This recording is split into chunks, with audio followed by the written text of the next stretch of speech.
1944 год. Варшава. Палата больницы. Приподнятый на двух подушках полусидит старик. Он неподвижен. Только скупо шевелятся губы. И звучит спокойный голос. Никто в палате, кроме молодой женщины, сидящей рядом с больным, никогда не узнает, о чем просил умирающий. Они говорили на языке, неизвестном врачам и персоналу. Старик говорил по-ингушски. Его звали Сафарбек Мальсагов. Слушала его Джанет Джабагиева Скибневски и в точности выполнила его просьбу. Старик просил свою землячку похоронить его по мусульманскому обряду, но обязательно в специальном деревянном гробу. Он настойчиво убеждал женщину помочь ему и его родственникам, которые обязательно приедут за ним и отвезут на родину. Тогда станет всем ясно, зачем нужен гроб.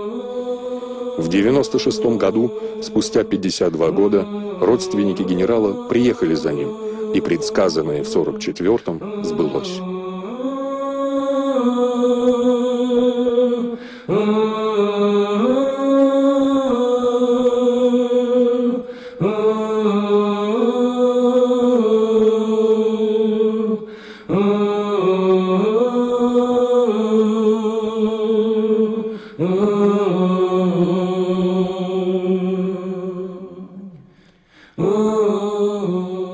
История жизни Сафарбека Таусултановича – это история человека чести, истинного офицера.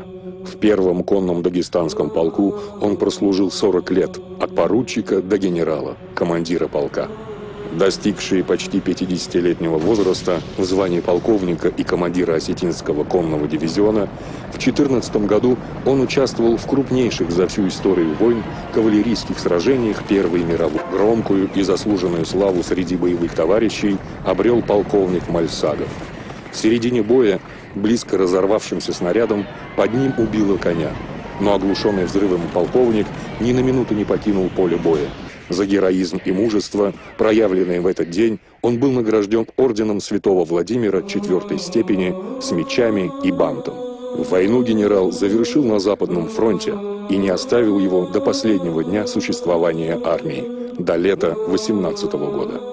В 2014 году, во время боевых действий в Польше, генерал своим приказом спас от разрушения усадьбу польских аристократов Пусловских. А в 1928 году граф Пусловский разыскал в Париже генерала и пригласил его на правах члена семьи поселиться в спасенном имении. После начала Второй мировой войны генерал отказался уехать из оккупированной Польши. Работал в Международном Красном Кресте, помогая землякам, попавшим в фашистский плен. Некоторые из спасенных им от гибели в Майданике встречали его на родной Кавказской земле.